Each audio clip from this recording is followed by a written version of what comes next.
Saudara, di hari Senin tanggal 26 Agustus 2024, kami kembali hadir untuk menginformasikan ada informasi apa saja di halaman Harian Kompas, Saudara. Edisi Senin 26 Agustus 2024, Saudara. Kita ke foto di halaman utama terlebih dahulu. Ini ada judul besar, yaitu penipu lowongan kerja beroperasi bagai gurita. Bahwa, Saudara, komplotan penipu berkedok lowongan kerja atau loker ini terindikasi memperdaya pencari kerja dengan memungut uang jutaan rupiah. Mereka terorganisasi dan berjejaring.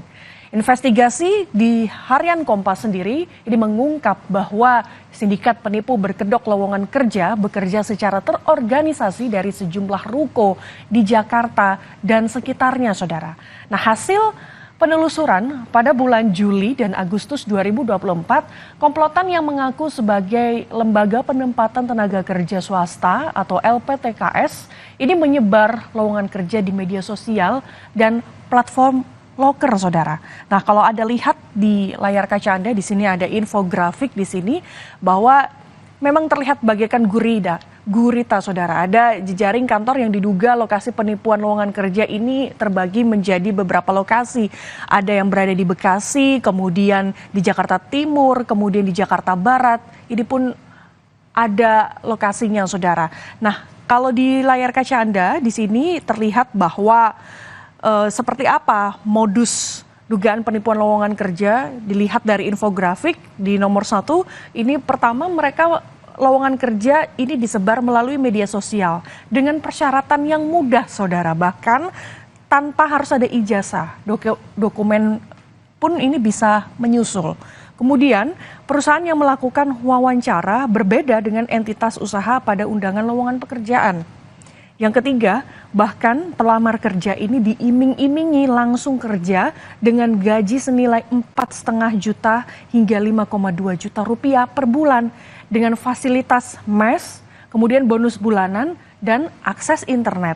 Kemudian saat wawancara, pelamar kerja dipungut biaya jaminan berkisar 1,3 juta hingga 1,7 juta rupiah, Saudara. Nah, setelah menyetor uang, pelamar kerja ini diminta segera ke kantor pusat atau penyalur tenaga kerja lain untuk mengikuti penempatan kerja. Padahal awalnya sudah dinyatakan diterima. Kemudian yang terakhir, pelamar kerja wajib mengikuti semua proses hingga akhir. Jika tidak dianggap mengundurkan diri secara sepihak dan uang tidak bisa dikembalikan, Saudara. Nah, itu adalah modus dugaan penipuan lowongan kerja dan ini perlu dihati-hati oleh masyarakat yang berada di wilayah di Indonesia ini, Saudara. Kemudian kita beralih ke informasi lainnya soal kunjungan Paus yang akan kita nantikan beberapa waktu lagi di awal September nanti di tanggal 3 hingga 5 September nanti, Saudara. Di sini ada judul Paus ajak politisi bangun optimisme, Saudara.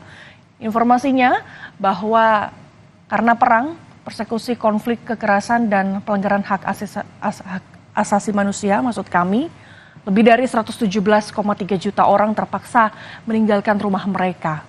Data Komisi Tinggi Perserikatan Bangsa-Bangsa untuk pengungsi ini menunjukkan sebagian di antara mereka bahkan menjadi pengungsi lintas negara yang menyedihkan saat mereka hendak mencari tempat yang lebih aman di negara lain, Saudara. Sebagian dari mereka tewas di tengah perjalanan, Saudara. Nah, informasinya bahwa di sini nanti Paus Fransiskus akan mengunjungi beberapa lokasi seperti di Indonesia, kemudian Papua Nugini, Timor Leste, dan Singapura pada awal hingga pertengahan September mendatang. Dan kunjungan ke wilayah Asia Pasifik itu merupakan rangkaian kunjungan terpanjang dalam sejarah kunjungan kepausannya, seperti itu. Kunjungan nanti akan digelar selama 12 hari dan dalam kunjungannya itu, Saudara, Paus akan kembali mengajak dunia untuk meneliti lebih dalam kesejatian diri manusia seperti sikap toleran yang harus diterapkan di antara manusia, seperti itu. Kemudian kita beralih ke informasi lainnya.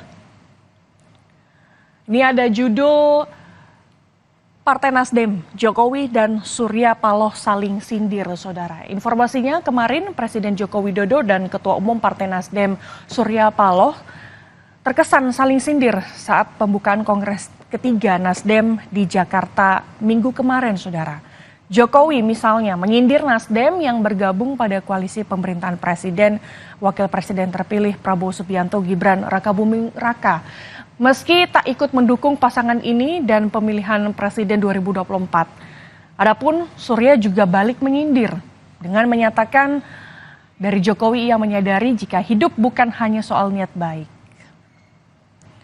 Kemudian Saudara, kita beralih ke informasi lainnya soal Pilkada 2024. Di sini ada judul bahwa KPU pastikan pendaftaran kandidat ini berjalan dengan lancar, Saudara. Nah, informasinya bahwa kemarin Komisi 2 dan DPR RI beserta beberapa pemangku di pemerintahan seperti Bawaslu dan juga Menkumham ini kemarin menyetujui usulan perubahan peraturan Komisi Pemilihan Umum atau PKPU nomor 8 tahun 2024 tentang pencalonan pemilihan kepala daerah atau pilkada yang mengadopsi putusan Mahkamah Konstitusi nomor 60 dan 70 tahun 2024. Di sini Saudara tidak ada satupun yang diubah dalam PKPU karena mengikuti ataupun sejalan dengan putusan Mahkamah Konstitusi nomor 60 dan 70 tahun 2024 tentang batasan usia umur untuk kepala daerah 30 tahun. Ini dilakukan pada saat pendaftaran, kemudian 70 tahun soal ambang batas partai politik. Informasi selengkapnya bisa Anda simak di halaman Harian Kompas edisi hari ini Senin 26 Agustus 2024.